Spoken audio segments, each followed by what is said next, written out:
Todo comenzó en el año 2001, cuando la economía estaba empezando a sufrir los efectos de la explosión de la burbuja de Internet. La Reserva Federal de los Estados Unidos, para evitar un colapso económico provocado también por los atentados del 11 de septiembre, empezó a bajar sus tasas de interés. La idea era que a una tasa de interés más baja las empresas pudieran pedir más dinero prestado y así hacer más inversiones. Pero la baja de las tasas de interés también fue aprovechada por las personas que querían comprar una casa, como la familia Plata. A menor tasa de interés se encontraron con una hipoteca mucho más favorable. Los bancos se dieron cuenta de esta tendencia y empezaron a ofrecer nuevos tipos de contratos y oportunidades de compra de casas. Muchas familias como los Plata empezaron a comprar propiedades. El negocio captó la atención de Wall Street, que empezó a comprar paquetes de hipotecas a los bancos para venderlas en el mercado secundario. Cuanto más hipotecas, mejor para Wall Street y para los bancos. Esta práctica permitió que muchas familias se endeudaran más allá de sus posibilidades y, por lo tanto, fue solo cuestión de tiempo que no pudieran cumplir con sus obligaciones. Su deuda era grande y sus ingresos pequeños. Las familias simplemente dejaron de pagar, por lo tanto, empezaron los embargos y las subastas. Miles de familias resultaron afectadas y, con su sufrimiento, golpearon a los bancos. Las instituciones financieras entran en crisis, se quedan sin dinero, sin liquidez. Esto hizo que los inversionistas empezaran a vender los papeles relacionados con hipotecas que habían comprado, afectando directamente a los balances de los bancos. Los inversionistas que operan en Wall Street al mismo tiempo empezaron a sentir que la crisis era cada vez mayor. Muchos entraron en pánico, provocando la caída a los principales indicadores bursátiles, pero quien más sufre es la familia Plata, que también ve cómo su patrimonio, sus ahorros y su dinero pierden valor. A continuación, vamos a hablar sobre los antecedentes que produjeron la crisis financiera. En primer lugar, podemos observar la evolución de las hipotecas, sabiendo que los clientes subprime son los que tienen capacidad de pago reducida y con histórico negativo. Los clientes prime son los que cumplen requisitos de solvencia convencionales, justificando con capacidad de pago elevada. En medio de ambos se encontrarían los clientes Alt-A. Con esto observamos que en 2001 aproximadamente un 90% de los clientes eran prime y un 10% subprime, mientras en 2006 tenemos un 50% de clientes prime y un 20% de subprime.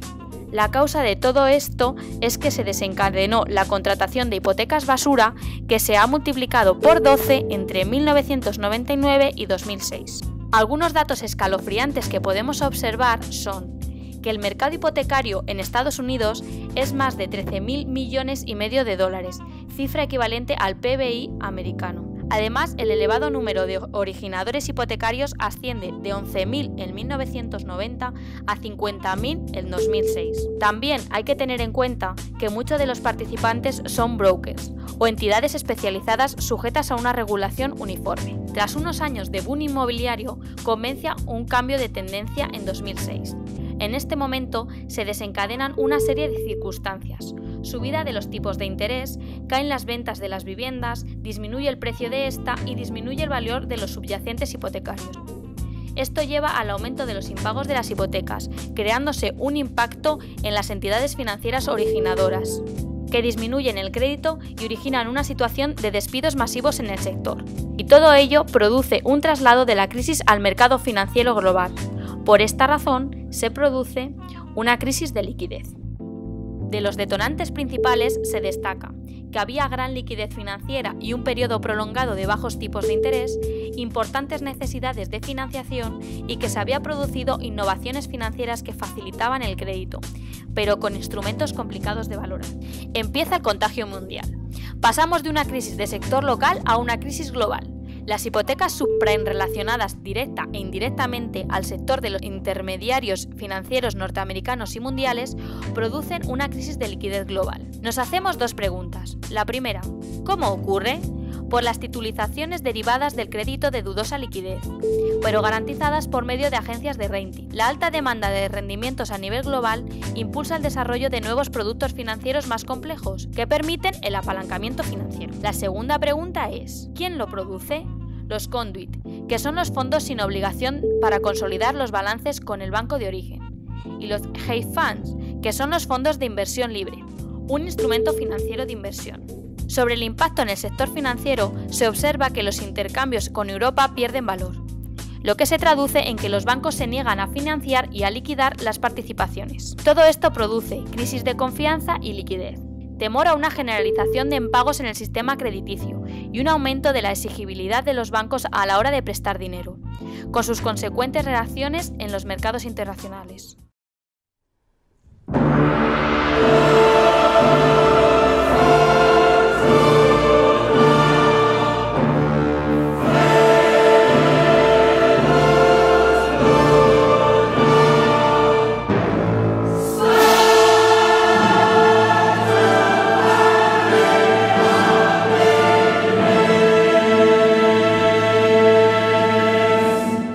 El PIB es usado como una medida de bienestar de una sociedad. Como podemos observar en la evolución del PIB español en la última década del 2000 al 2010, se ha obtenido un bienestar nacional desde el 2000 al 2007. Estos datos son acordes al comienzo de la crisis financiera mundial después de unos años de bonanza. La situación actual, con el cierre del 2010, nos demuestra el retroceso de una nación a dígitos negativos. Como podemos observar en los sectores más importantes, primarios, industria, construcción y servicios, son dígitos de alta preocupación al ser todos negativos. Esto nos demuestra que el motor industrial, tanto en el sector primario, secundario y terciario, no está generando producción, lo cual nos lleva a la no creación de puestos de trabajo, como bien hablaremos ahora en la siguiente diapositiva. Este gráfico tan preocupante nos lleva a un récord histórico, al situarse en enero del 2011 más de 4 millones de desempleados, batiendo récords, donde la esperanza de poder perder toda una generación de jóvenes movidos por la falta de confianza generada por nuestros mandatarios sea un hecho si no se toman medidas drásticas. Teniendo en cuenta la siguiente gráfica, la esperanza de recuperación no es muy alentadora. Se puede ver que el déficit público se mantiene dentro de los estándares exigidos por la Unión Europea a sus países miembros hasta comienzos del 2008. Además, en este gráfico podemos observar cómo la deuda pública tiene un recorrido similar a la del déficit de descenso, hasta finales de 2007 y de ascenso hasta hoy día. Esta gráfica nos enseña que el déficit público va relacionado con la necesidad de deuda. Esta gráfica nos muestra los valores que va adoptando el IPC desde el año 2000 hasta el 2010. Entre el 2000 y 2007 oscila entre el 4 y el 2,5%, valores que, por una época de bonanza y consumismo, no presenta grandes perjuicios. A finales del 2007, debido a la crisis, el consumo descendió exponencialmente hasta alcanzar su pico mínimo en 2009, que, a través de diferentes políticas europeas y españolas, consiguió reavivar el consumo. En este gráfico nos demuestran cómo el Banco Central Europeo intenta controlar la inflación a través de políticas monetarias que directamente influyen en esta variable desde 2005. Se ve un ascenso del Euribor que intenta mermar el ascenso de la inflación, evolución que termina a finales de 2008 ante la presión de los estados europeos por el descenso de la demanda, que supuso la crisis financiera, niveles bajos que se mantiene hasta la actualidad. En el gráfico anterior se puede observar cómo la salida de la crisis es muy dispar, dependiendo del país que observemos. Cabe destacar que los países emergentes de Asia tienen un crecimiento desde el 2009 entre el 8 y el 10%, destacando las figuras de India y China.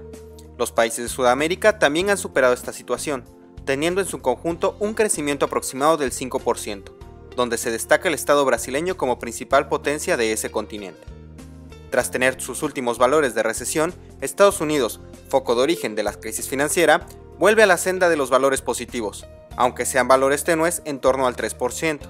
Estos datos demuestran repuntes de salida de la mala situación, pero aún se encuentran con valores muy negativos. Por ejemplo, la alta tasa de desempleo del 9.5% y 14 billones de deuda, la más alta de la historia. Dentro de la Unión Europea se pueden diferenciar los distintos valores que existen entre sus miembros. Los países más fuertes como Alemania y Francia ya tuvieron valores positivos en el 2010 y unas perspectivas de crecimiento alrededor del 2 y el 3%. El tipo de cambio a nivel europeo quedó establecido en 1999 y desde entonces el Estado español, como otros europeos, no goza de la soberanía en materia monetaria, lo que implica que no se pueda evaluar ni devaluar la moneda según interés nacional, de vital importancia a la hora de jugar con la balanza comercial del sector exterior, teniendo dicha soberanía el Banco Central Europeo. El presidente del Banco Central Europeo, Jean-Claude Trichet, ha relajado relativamente la alerta sobre los tipos de interés, afirmando que se mantendrán al 1% por un periodo sin rechazar posibles cambios en un medio plazo. Esto se debe a la necesidad de las economías españolas de bajos tipos de interés dada su mala situación, pero estos tipos de interés harán que se produzcan tendencias inflacionistas que deben ser evitadas para mantener la competitividad internacional, además de influir en la deuda pública de los países miembros, valores que cambiaron nada más acabar las palabras de Trichet, pero debemos resaltar que esta situación no es permanente, sino una medida excepcional y temporal. En cuanto a la inflación, en diciembre se estableció en el 2,2%, 2 décimas por encima del techo establecido por el BCE, por lo que Trichet advierte de que habrá tendencias inflacionistas si se mantienen los bajos tipos de interés, situación que unida a las tasas de paro podría dar signos de estanflación, una de las mayores enfermedades para una economía. Nuestro país está a la cabeza de Europa en número de horas trabajadas, solo ha reducido su jornada en los últimos 60 años un 13%, cuando la media de los países desarrollados es del 25%. España también lidera otro ranking. Es el estado europeo donde más tiempo se trabaja. Cada profesional se empleó de media 1.775 horas en ese periodo, una cifra que constata con las 1.413 horas de los Países Bajos, las 1.432 de Alemania, las 1.559 de Francia o las 1.607 de Reino Unido, entre otros. La productividad es una de las reformas más reclamadas por los gobiernos extranjeros y el sector empresarial. La productividad está íntimamente relacionada con la formación de las personas y las situaciones laborales de estas. Está claro que el valor humano es el que más potencial tiene de cualquier economía, por lo que las reformas en la educación y formación son primordiales. El gobierno tiene en sus manos las herramientas para demostrar que España no va a necesitar la ayuda que ya percibieron Grecia e Irlanda. Las medidas obligatorias para el gobierno son la recapitalización de las cajas, la solución al futuro de las pensiones y la negociación colectiva laboral. También es obligatorio el cumplimiento de los objetivos de déficit público, establecidos por la Unión Europea, un 6% del PIB en 2011. Estas medidas son de muy difícil cumplimiento por tratarse de reformas estructurales y en medio de una situación sin muchas posibilidades patrimoniales. Lo más seguro es que a corto plazo no se produzca el rescate, ya que en cierto modo el rescate ya se ha producido, una vez que el Banco Central Europeo decidió comprar de forma sostenida una gran cantidad de bonos de los países de la periferia europea, y entre ellos de España. Pero que no sea necesario un rescate de la economía española no implica que ésta se encuentre en una situación de bonanza. La deuda española sigue siendo muy elevada. La prima de riesgo país hace que los intereses que reclaman los inversores extranjeros sean elevados, y como consecuencia, esa prima debe ser afrontada con dinero estatal. Las medidas fiscales exigidas por la situación son contradictorias. Por un lado, necesitamos una financiación por parte del sector privado, que impulse la economía. Y por otro lado, necesitamos que se dé austeridad económica del propio Estado para disminuir el déficit y la deuda. El euro vive una carrera contra reloj para salvar su futuro. Todo es urgente en la situación actual. Las reformas estructurales, el mecanismo de rescate común, y la consolidación de las finanzas públicas.